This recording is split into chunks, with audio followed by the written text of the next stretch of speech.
Ya, perfecto. Entonces vamos a empezar a conversar acerca de la audiología laboral. Mi nombre es Corina Farfán Reyes, como ustedes lo ven en la diapositiva.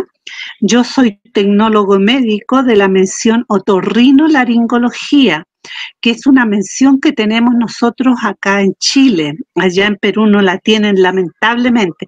Yo quería que hubiesen tecnólogos de otorrinolaringología. Nuestra profesión es hacer los exámenes de otorrino, en todos los exámenes, hacemos exámenes auditivos, vestibulares y también de la nariz. Ahora, en esta charla vamos a hablar de audiología laboral, que es una parte bien específica de la audiología, y les voy a contar nuestra experiencia en Chile. En primer lugar, yo siempre empiezo mis charlas con Violeta Parra, que es una cantautora chilena muy conocida y la verdad es que tiene un canto bellísimo. Y esto es para ponerlo a ustedes en perspectiva de qué es la audición. Violeta Parra nos dice: gracias a la vida que me ha dado tanto, me ha dado el sonido y el abecedario. Aquí está lo primero, nosotros aprendemos a hablar porque escuchamos. Los que nacen sordos no aprenden a hablar porque no escuchan y no pueden imitar los sonidos. Entonces no hay sordos mudos, sino que son sordos que no aprenden a hablar. Con él las palabras que pienso y declaro, madre, amigo, hermano, y luz alumbrando las rutas del alma del que estoy amando. Esto es porque la audición tiene mucho que ver con la emoción, ¿ya? Entonces nosotros aquí podemos ver en nuestra diapositiva cómo es la audición de una persona normo-oyente. Una persona normoyente, este es una audiometría de tonos puros, donde arriba tenemos los hertz y hacia abajo los decibeles HTL, y tenemos en este examen puesto lo que sería la audición normal, que va entre menos 10 y 20, por lo general entre 0 y 20, y una persona que escucha en esta normalidad, cuando uno habla, que habla más o menos a 45 decibeles, tenemos nosotros, escuchamos los sonidos de estas letras. Y luego tenemos un nivel mucho más alto, que incluso puede ser muy peligroso, como lo que está un poco ayurado abajo.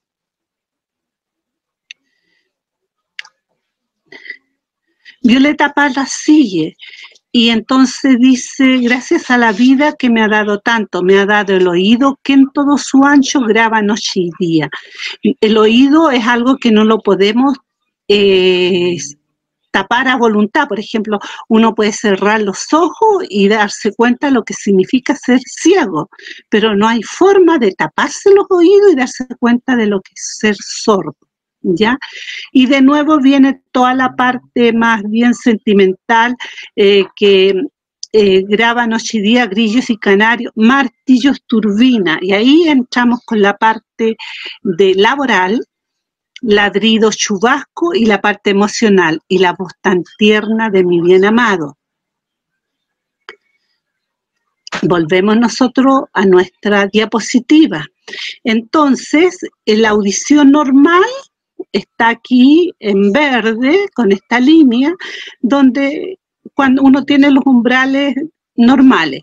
Si uno pierde totalmente un oído, se pierde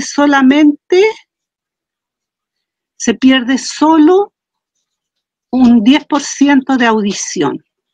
Muy poco, porque el sonido engloba toda la cabeza, entonces lo que no llega a un oído, llega al otro oído. Tenemos niveles de seguridad, que podemos escuchar música, voces y todo, sin que sea nocivo para el oído. Tenemos un nivel peligroso que es entre los 80 y 90 decibeles, y esos 80 o 90 decibeles significa que tenemos que estar un tiempo acotado, expuesto a esos niveles de sonido. esos niveles son los que comúnmente hay en fábrica, en el tránsito, el teléfono. Ahora, hay otro nivel que ojalá nunca estuviéramos expuestos, que es sobre los 90 decibeles. Lamentablemente en la industria y en el entretenimiento estamos expuestos al ruido así de fuerte. Ahora, el problema es cuando uno se expone a ruidos muy fuertes, la dificultad de esto es que esa presión sonora daña el oído. Y eso hay que evaluarlo. Entonces surge la necesidad de hacer promoción y prevención secundaria en el campo ocupacional.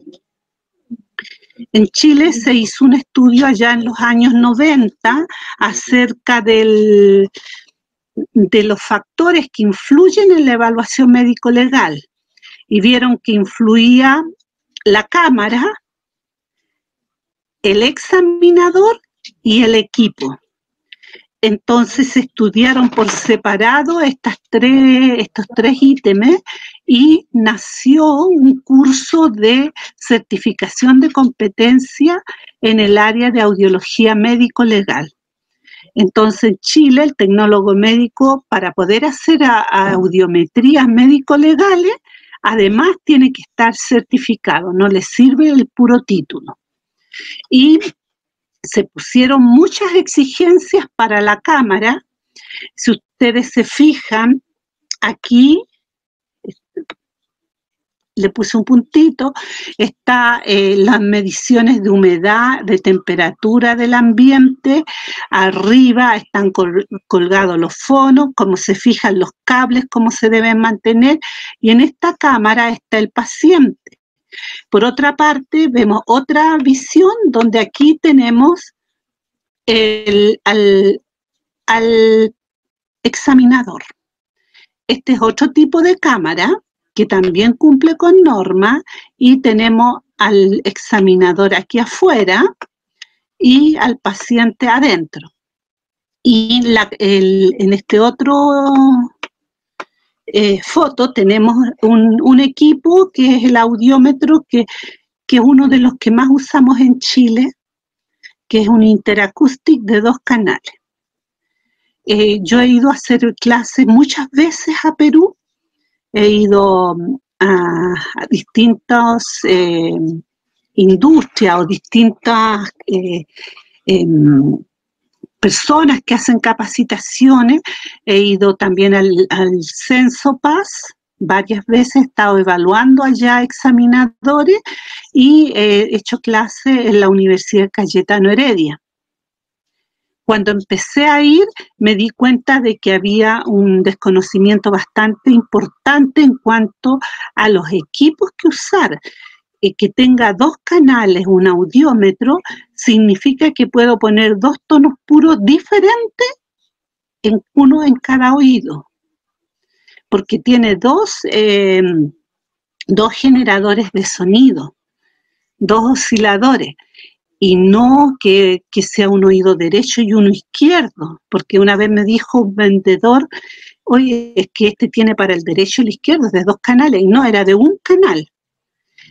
Vamos a este tipo de cosas técnicas y cómo se hace el examen, vamos a irlo viendo. En Chile nosotros tenemos como obligación un examen laboral, un primer examen que se hace antes del mes de contratado. Ustedes tienen un examen prelaboral. Yo la verdad es que no estoy de acuerdo con los prelaborales, porque son muy injustos. La persona que está sorda se queda sin la posibilidad de un trabajo muchas veces. Acá en Chile, una vez que uno contrata al trabajador, tiene que antes del mes hacerle el primer examen. Luego hay algunos exámenes que se hacen según el nivel de exposición y el lugar de trabajo en forma periódica, pero no tan periódica como lo hacíamos antes. Ya antes se hacían todo el tiempo tamizado y eso es malo. Y luego si algún trabajador tiene alguna queja, una duda, va y se le hace un examen médico legal, o si en alguno de los tamizados ha perdido mucha audición, entonces ahí se le hace una audiometría médico legal. Si el sujeto, el trabajador va a jubilar, se le hace una audiometría de egreso. ¿Ya?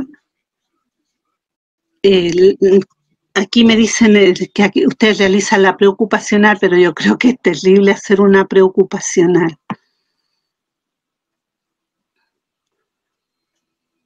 Entonces tenemos de nuevo las intensidades, aquí con valores ya más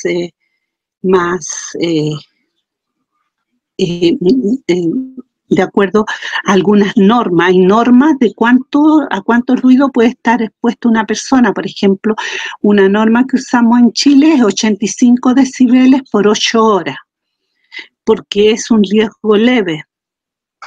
Hay tiempos limitados, pero ya mayores, la verdad es que cada 5 decibeles se divide por 2 el tiempo de exposición, así que es bastante grande, ¿ya?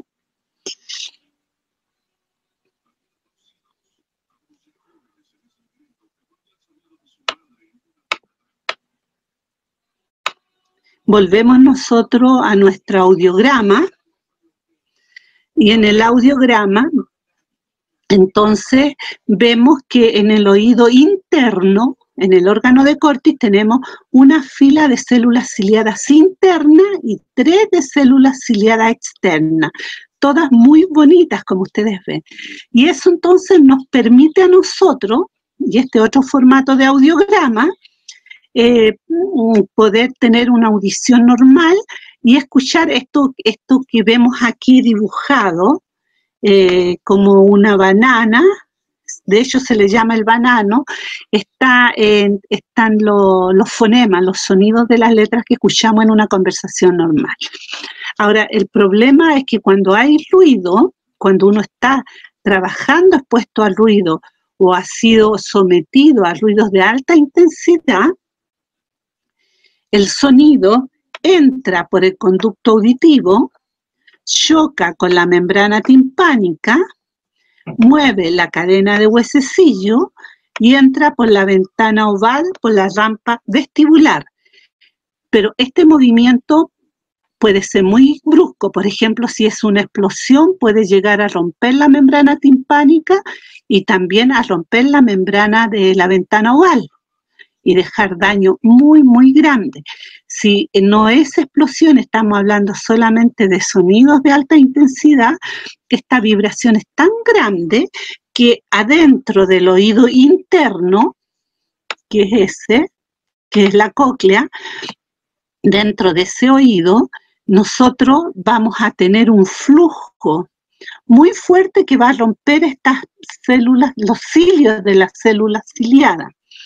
Entonces aquí tenemos el oído, los huesecillos moviéndose, entrando y saliendo a nivel de ventana oval, y esto produce un flujo que va hacia el ápex y después se devuelve por la rampa auditiva hasta la ventana redonda. Entonces, eso, el movimiento va en un sentido en la rampa vestibular y en otro sentido en la rampa timpánica.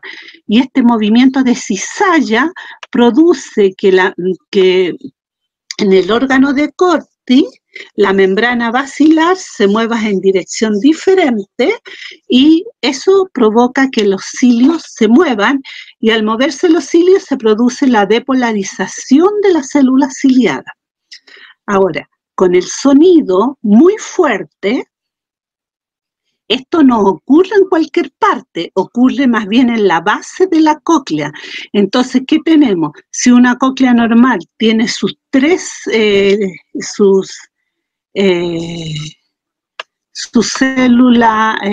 células ciliadas internas y sus 3 filas de células ciliadas externas. Cuando uno ve una cóclea en que se ha expuesto al ruido, vemos deterioro de las células ciliadas externas. Fíjense que hay 2 filas de externas, incluso las 2 filas no están completas, y hay incluso destrucción aquí de las células ciliadas internas. Y eso sucede solo en la base de la cóclea. Ahora, la cóclea tiene una característica que nos ayuda a diferenciar la frecuencia.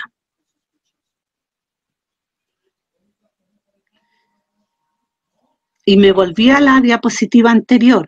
Las frecuencias agudas están ubicadas tonotópicamente, en la base las agudas y acá en el ápex las graves. Entonces, este movimiento brusco produce deterioro primeramente en la base. Eso significa que en nuestra audiometría vamos a tener pérdida de tonos agudos.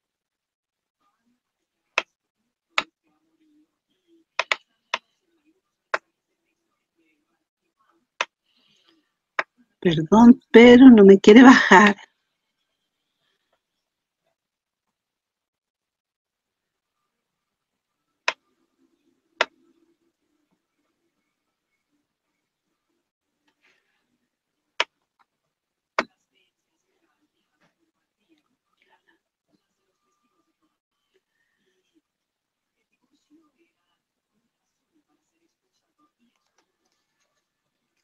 Tenemos acá nuestra audiometría y entonces la lesión que se produce por exposición al ruido comienza generalmente entre el 3000 y el 6000. Aquí está dibujada en el 4000 y esta es una clasificación de pérdida auditiva por exposición al ruido que desarrollaron Azoy y Maduro. Hay varios autores, ustedes usan bastante la de Klokov, que es otra clasificación, pero todas son más o menos igual. ¿Qué muestran? Muestran primero una escotadura a nivel de una frecuencia, que en este caso está el 4000, donde hay una caída, y está en la fase 1. Después una fase 2, que si ustedes se fijan en la fase 2, este banano, ya hay algunos fonemas que el sujeto que tiene la pérdida no va a escuchar. Entonces este trabajador no se va a quejar de mala audición. Él se va a quejar de que cuando hay ruidos competitivos no entiende bien. Tengo que explicarles primero que toda esta zona, hasta aquí más o menos 1500, da la potencia al sonido, es decir, cuán fuerte lo escucho. Y a partir del 2500 hacia acá o del 2000 hacia acá, da la inteligibilidad de la palabra. Como en el trauma acústico están conservados los graves, el sujeto escucha bien, o sea, a un buen nivel, pero discrimina mal, especialmente en las primeras fases, cuando solamente cuando hay ruidos competitivos que le cuesta más entender. Y en la medida que va progresando la hipoacusia, el problema de la comprensión se hace peor. Dependiendo del tipo de trabajo y todo, hay sorderas más importantes que la fase 4 por exposición al ruido. Yo trabajé para el ejército muchas veces, muchos años, y muchas veces encontré hasta cofosis por las explosiones principalmente, o sorderas bastante más profundas, solamente por disparos con el SIG o con otros, o con las .30.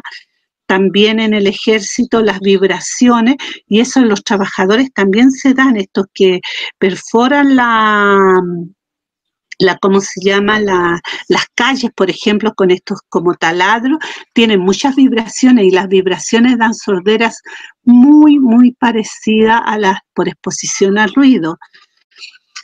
Ahora, la verdad es que llegar a una cofosis por exposición al ruido solo no he visto. Uno llega a cofosis, por ejemplo, cuando hay una explosión, explotó una caldera y la onda expansiva le rompió el tímpano y y la ventana oval. Entonces hubo pérdida de líquidos endococleares y quedó con una sordera bárbara y con un vértigo también grande. Entonces, no hay. Ahora, hay que hacer una diferencia cuando hablamos en audiología médico-legal. Ahí hablamos de una hipoacusia laboral o una mixta.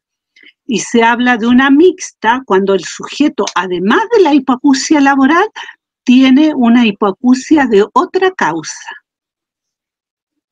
Entonces, desde el punto de vista laboral, una hipoacusia mixta, que puede ser muy severa, es producto de una hipoacusia por exposición al ruido más una hipoacusia por otra causa.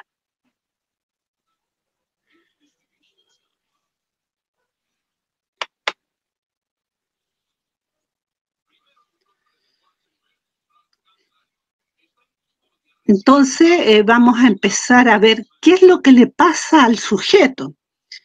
Hay una disminución de la inteligibilidad de la palabra hablada y eso lo lleva a una incapacidad relativa para seguir conversaciones e instrucciones. Y ahí está lo peligroso de que el trabajador no escuche bien una instrucción y puede pasar un accidente. También en estos sujetos aumentan los riesgos físicos porque tienen muchas veces dificultades para oír las alarmas o bien las escuchan muy bajo y no le dan la importancia que tienen. Un compañero les avisa de un peligro y no se dan cuenta. Así que tiene esa dificultad. Por otra parte, en otros idiomas se nota más que la palabra sordo y tonto son sinónimos. Entonces, cuando alguien no escucha bien y entiende mal y por lo tanto no se hace lo que uno espera, le dicen es tonto y no le tienen paciencia para explicarle más. Así que es una situación bastante terrible. Por el tipo de sordera que se da, tenemos además el problema de que los audífonos tienen que ser audífonos muy específicos y muy bien adaptados, porque no deben amplificar las zonas graves y deben amplificar las zonas agudas. Con estas hipoacusias, con este tipo de hipoacusia, tenemos el problema de que una persona tiene umbral, por ejemplo, en 20 y le molesta en 110, 115. Pero una persona que es sorda y tiene su umbral, por ejemplo, en 40, le molesta a 80, le molesta a 90. Se produce lo que se llama un estrechamiento del campo auditivo. O también nosotros hablamos del reclutamiento. Y ese estrechamiento del campo auditivo hace aún más complejo la adaptación de audífonos. Aquí en Chile nosotros tenemos un sistema de indemnización por sordera. Eso depende un poco de la pérdida. Hay pérdidas que tienen derecho a indemnización y la pérdida para una pensión por incapacidad, la verdad es que la pérdida tiene que ser muy grande y estar realmente incapacitado. Así que para nosotros es muy importante que el examen médico-legal esté hecho en las mejores condiciones y esté estandarizado y de los mismos resultados, del mismo resultado que lo hagan en cualquier parte.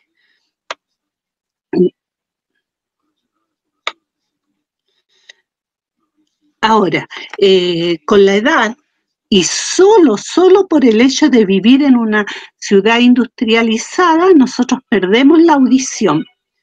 El solo hecho de vivir en una ciudad, estar expuesto al ruido del tránsito y al ruido de los electrodomésticos en la casa y todo eso produce sordera. Así que en lugar de hablar de presbiacusia, hay muchas personas que hablan de socioacusia. Y la edad se suma a la pérdida de audición por exposición al ruido. Ahora, la exposición al ruido no afecta por igual a todas las personas. Hay personas que son más susceptibles y se les produce sorderas más importantes.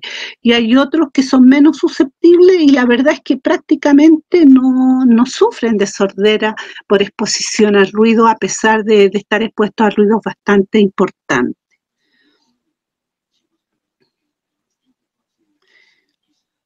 Ahora, la única arma que tenemos para combatir la sordera por exposición al ruido es la prevención.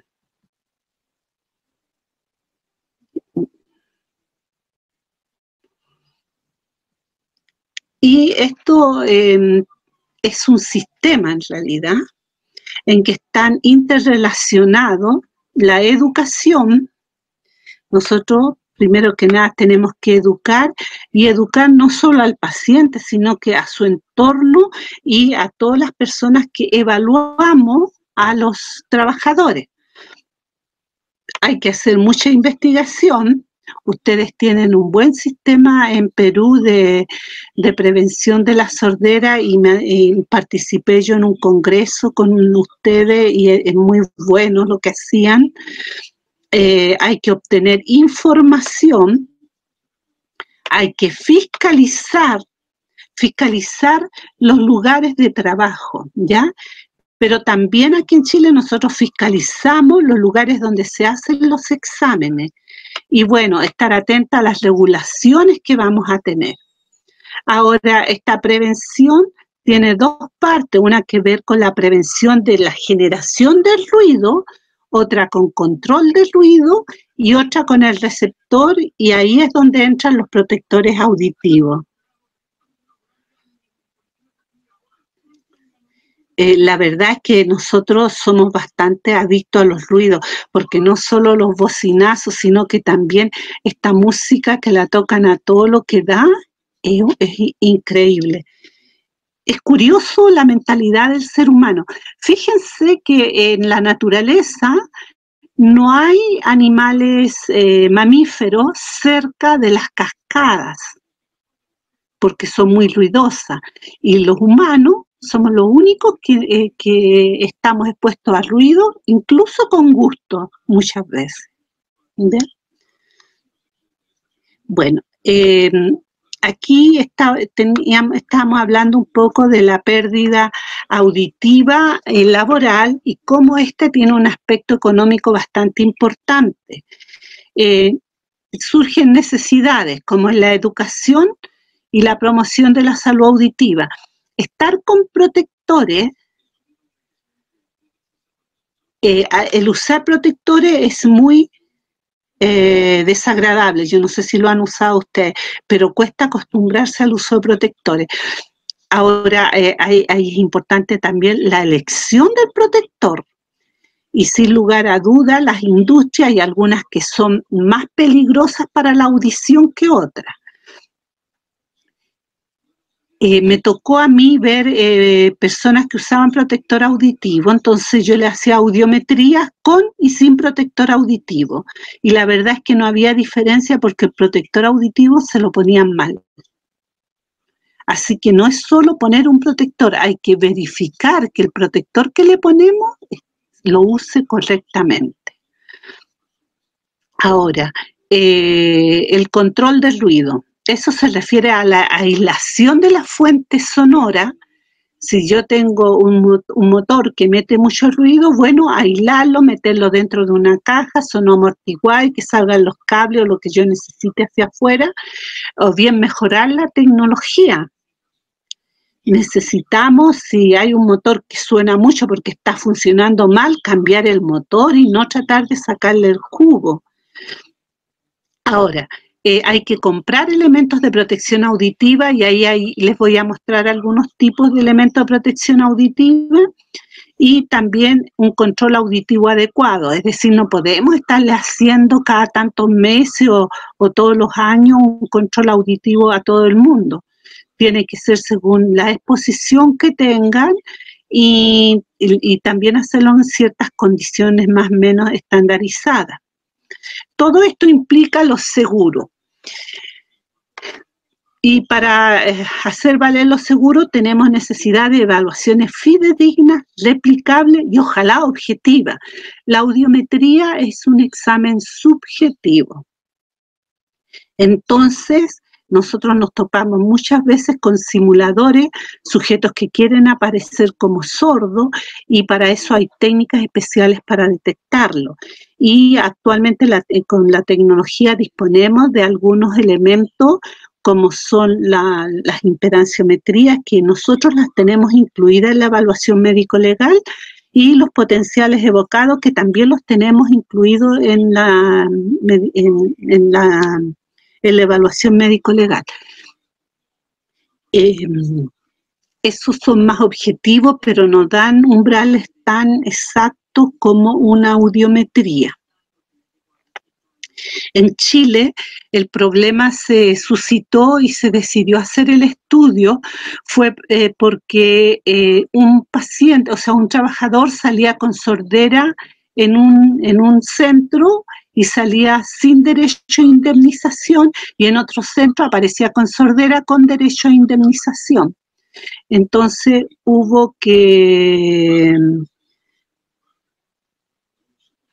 tuvimos que hacer todo un protocolo de cómo se hacían los exámenes y todo, y en Chile nosotros tenemos que el Instituto de Salud Pública, el Departamento de Audiología, es el que tiene la última palabra. Y ahí se vio que habían algunos que merecían compensación y otros que no. Entonces, en la parte económica fue la que impulsó a que tuviéramos un buen sistema de protección auditiva. Esto se realizó ya hace bastante tiempo, en más de 30 años. Los potenciales evocados no pueden decir umbrales exactos. Depende del tipo de potencial evocado. Si yo uso potenciales evocados con estímulo clic, digo la pérdida más o menos entre 2 y 4.000. Si uso burst, puedo decir más exactamente cuál es el umbral, pero eso complica cualquier cantidad. Por ejemplo, con un clic uno se demora 1 hora en el examen, y con burst por cada tono se demora 1 hora.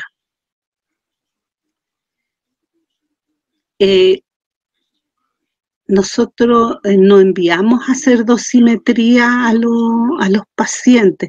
Le hacemos impedanciometría, y la impedanciometría es un examen que me permite evaluar el oído medio y evaluar reflejos. Ahora, ese es un examen que no certifica que haya pérdida auditiva, salvo que no tenga reflejos, pero lo hacemos para ver cómo está el oído medio, y para corroborar de que hay umbrales donde decimos que hay umbrales. Ahora, yo no sé, realmente ustedes en este momento me están preguntando por dosimetría. Aquí hay unos aparatos que uno se pone en la ropa, que le pone al trabajador, y se hace la dosimetría para saber a cuántos sonidos está expuesto diariamente. Pero también en la industria uno va a hacer mediciones de ruido con sonómetros, y también con algunos, muchas veces para hacer análisis de Fourier, y ver realmente las zonas donde hay más sonidos y qué frecuencias son las que están afectando a los trabajadores. O sea, hay 2 formas de medir el ruido ambiental, ¿ya? Uno es con la dosimetría, que es personal para el sujeto que está haciendo, y otro es con un sonómetro que se hace a nivel ambiental y según puesto de trabajo. También se miden las vibraciones. Acuérdense, las vibraciones también producen sordera parecida a las exposiciones al ruido.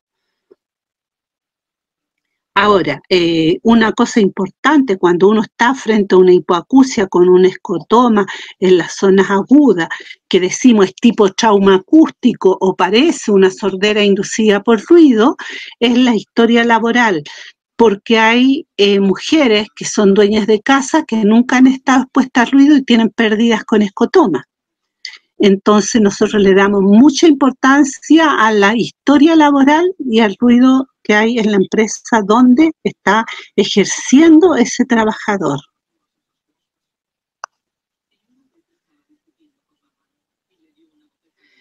Hay acá en Chile hay un departamento especial que se dedica al control del ruido ambiental, que no es el mismo que hace el control del ruido ocupacional. Son dos instancias diferentes.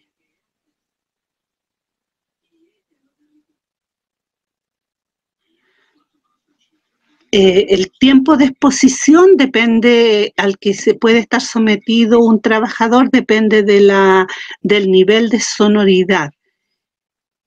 ¿Ya?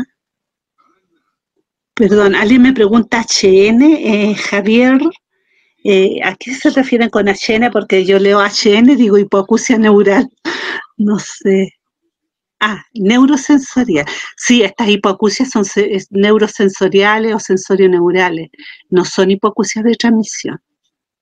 Por lo tanto, no tienen remedio. Solamente se tienen que prevenir, ¿ya? El control del ruido, habíamos dicho que puede ser medioambiental en el trabajo, mejorando tecnología, aislando fuentes sonoras, pero también hay otro tipo que se usa mucho también en las discotecas, que es para mejorar el sonido, poniendo paneles colgantes. Entonces eso evita reverberaciones y dirige los sonidos hacia algún lugar necesario. Lo otro, usar materiales que tengan algún efecto anecoico. Eso es que no producen ecos y que absorben el sonido. Por ejemplo, las cajas de huevos son excelentes para absorber el sonido, pero si las pintan, hasta ahí les llegó la capacidad de absorción. Ahora, y el control del ruido en el receptor, entonces tenemos que se puede aislar al trabajador en alguna cabina o usar elementos de protección auditiva en este caso, ¿ya? Hay protección personal, los bototos, los antiparras, todas estas cosas, pero nosotros nos vamos a preocupar de los elementos de protección auditiva.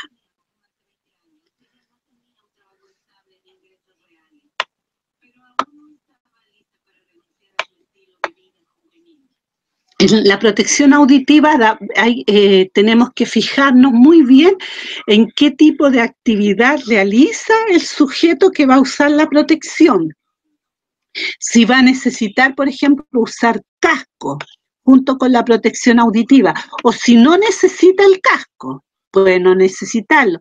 Si va a usar alguna antiparra o algo para protegerse los ojos. Entonces, lo más usado... Lo más usado pueden ser estos que son cascos de casco así simple o de casco, fíjense ustedes ahí, con un sistema de comunicación para poder hablar con otras personas. Y también tenemos estos elementos que me parece que uno de ustedes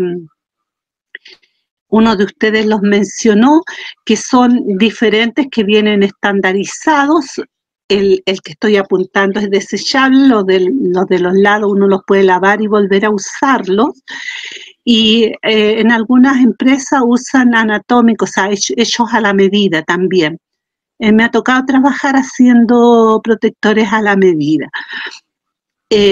Aquí lo importante en los protectores estos que son solamente que van en el conducto auditivo externo, es que van aquí en Chile, por lo menos, y en general se ve así, hay se usan con un cordón para el oído derecho, con un cordón que va hacia el oído izquierdo. Y el cordón es muy llamativo. Eso es exclusivamente para que los encargados de seguridad en el trabajo vean de lejos si tienen puesto o no el protector adecuado el trabajador, porque como yo les dije, son bastante incómodos y muchos trabajadores deciden no usarlo porque deciden no usarlo nomás. no hay conciencia de la pérdida auditiva, o también pasa de que dicen es sordo, pero siempre ha trabajado en ruido, así que es normal quedar sordo. Los protectores auditivos tienen características que hacen que amortigüen más algunos sonidos, algunas frecuencias que otras. Entonces uno tiene que medirlo muy bien para poder indicar el protector auditivo adecuado al trabajador para su puesto de trabajo. Ahora, los controles auditivos periódicos, entonces, como le decíamos, tenemos un examen de ingreso que se hace entre el contrato y el primer mes.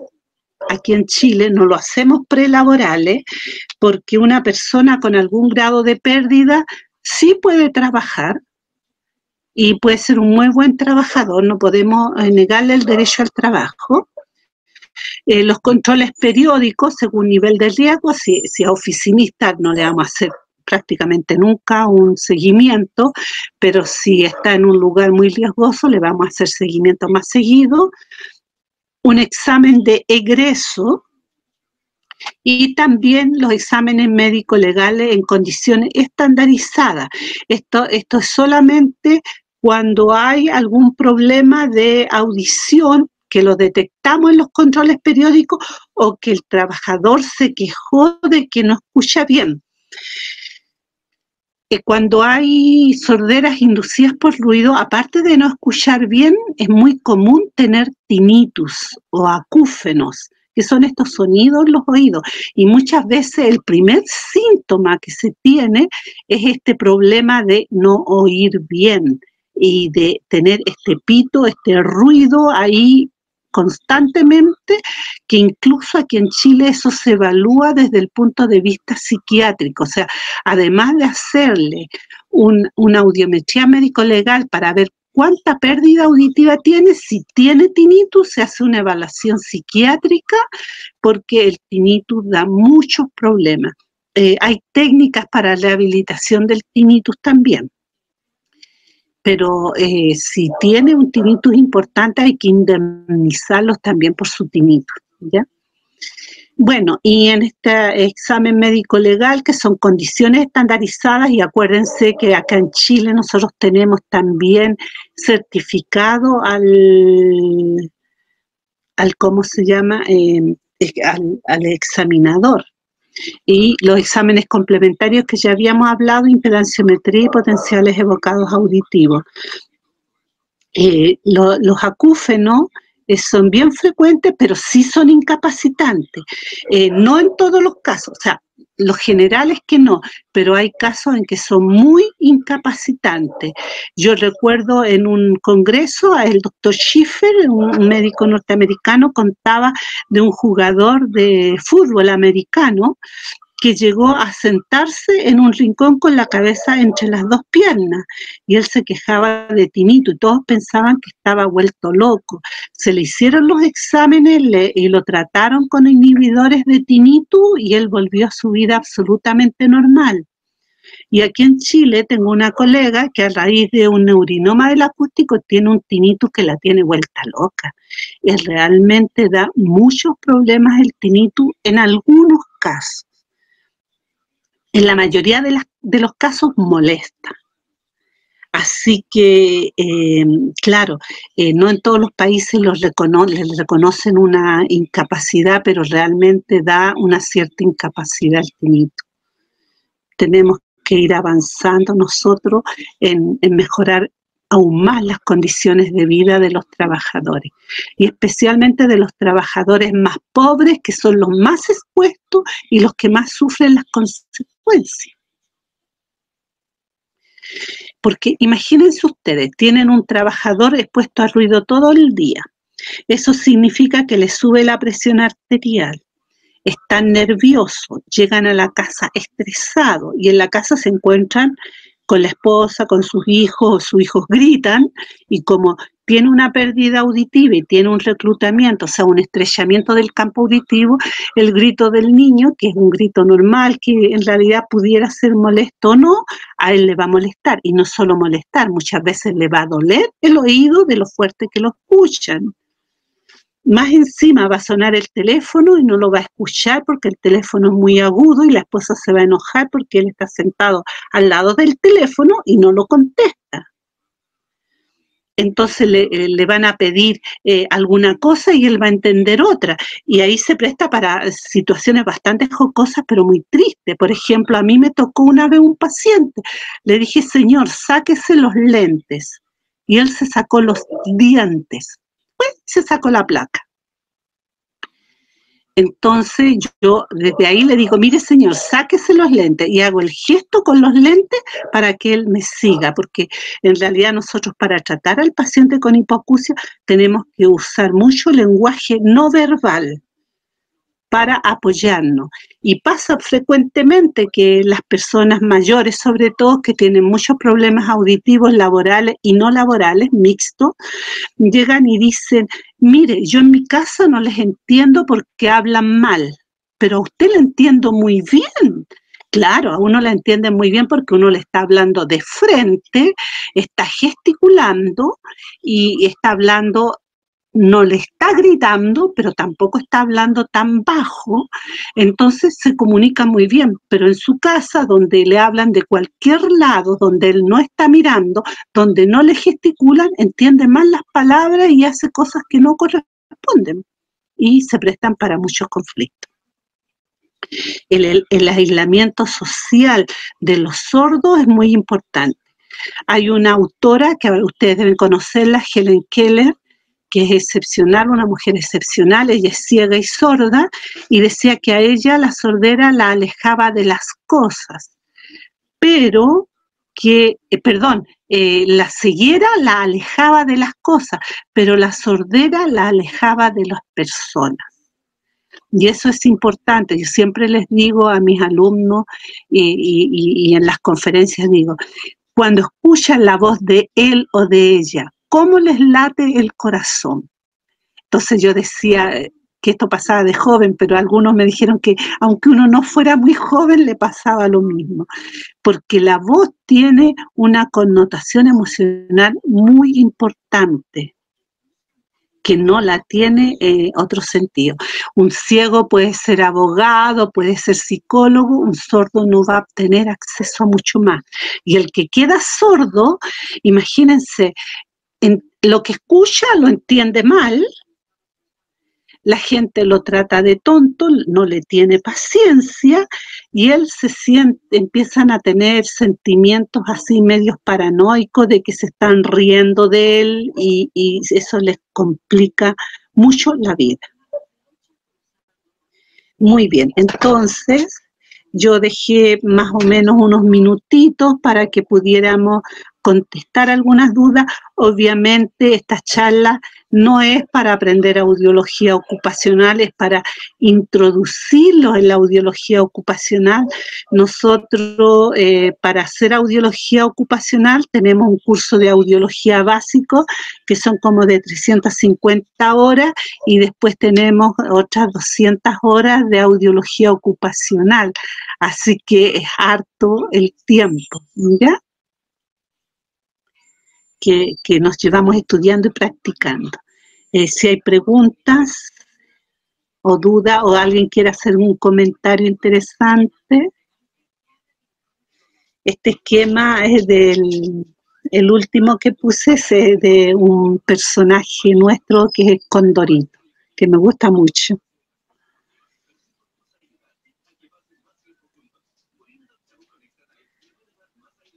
Muchas gracias a ustedes. Gracias. A ver, los implantes cocleares son recomendables para ciertas pérdidas auditivas, pero la verdad es que eso es para otro curso, ¿ya? Ya. Mi correo es corina.farfanreyes@gmail.com. todo con minúscula, corina.farfanreyes@gmail.com. Me alegro de que hayan de muchos países, tengo amigos colombianos muy simpáticos y argentinos también. Bueno, y Perú, yo lo adoro, Perú.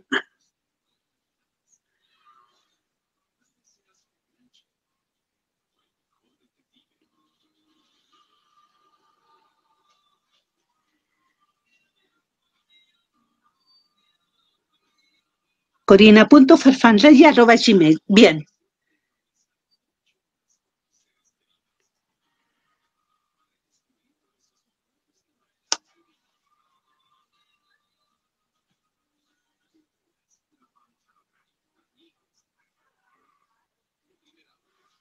Muchas gracias. He estado en Argentina, fui a dar una charla sobre potenciales evocados hace algunos años.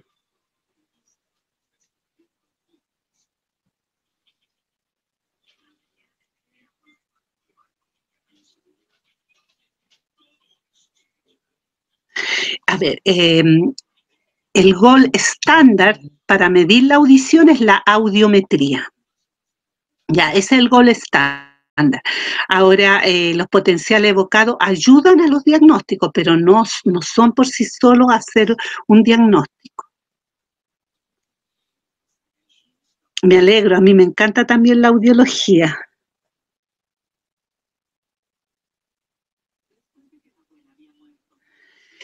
A ver, ahí hay me están haciendo una pregunta bastante técnica.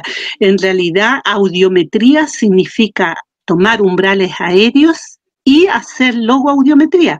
Y cuando yo hablo de una audiología, de un examen audiométrico médico legal, significa tomar umbrales aéreos, óseos, umbrales de incomodidad, hacer pruebas de topodiagnóstico y hacer tinitumetría.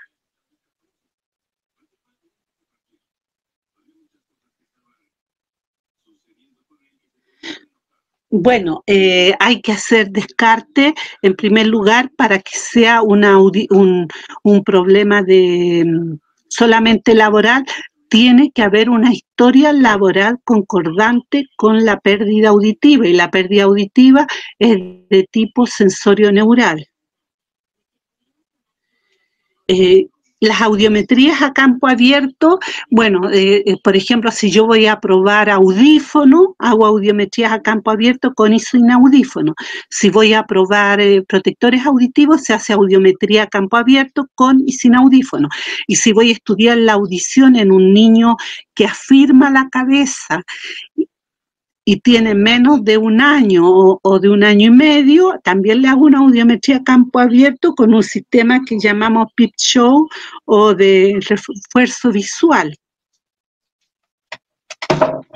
Pero la audiometría, el gol estándar, es una audiometría con fono, donde uno mide el oído derecho y el oído izquierdo por separado.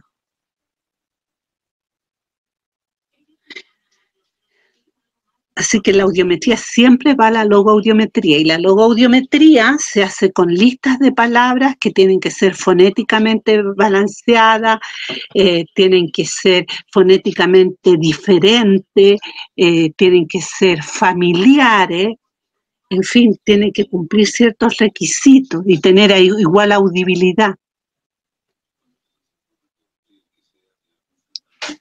El doctor Werner lo conocí, es un señor muy simpático, muy amoroso. A ver, el tinnitus puede estar causado por diferentes causas, también pueden ser problemas, hay tinnitus objetivos y tinnitus subjetivos. Yo he tenido la oportunidad de ver tinnitus objetivos en niños de 2 años de edad, que es por problemas vasculares.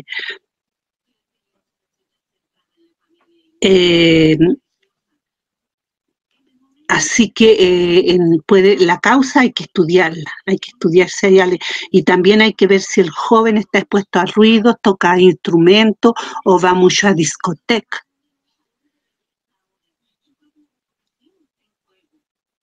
A ver, Me preguntan si, lamentablemente, se me van escapando las preguntas, así que si no respondo una, por favor, la vuelven a hacer.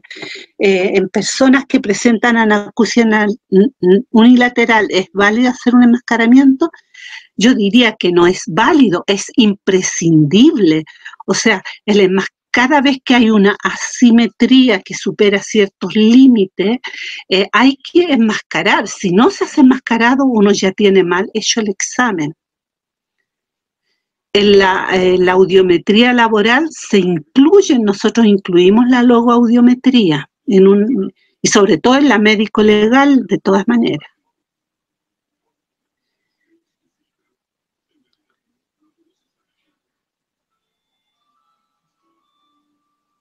El uso de celulares o dispositivos tecnológicos en niños, la verdad es que depende del volumen. Yo no me voy a meter en la parte electromagnética, que hay estudios que indican que puede ser causante de cáncer, pero en cuanto al sonido, depende del sonido, de la intensidad del sonido. La verdad es que en Chile, en Santiago, estamos con cuarentena total, nadie está trabajando. La vía aérea se enmascara cuando la ósea del oído mejor y la aérea del oído peor tienen una diferencia de una atenuación interaural para la frecuencia estudiada.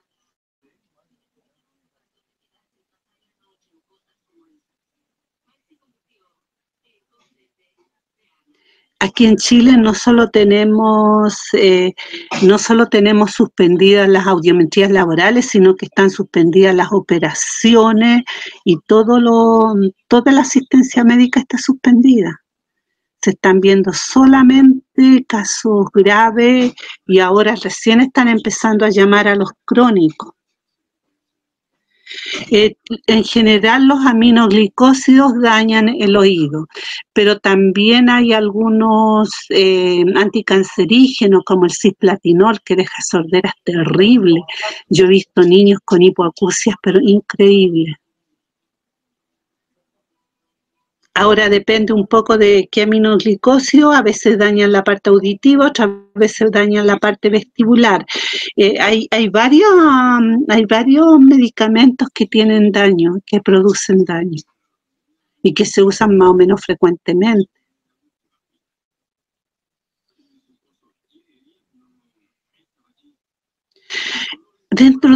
Lamentablemente no está estandarizado, pero hay estos elementos que se usan, por ejemplo, para pegar zapatos, algunos solventes producen daño auditivo también.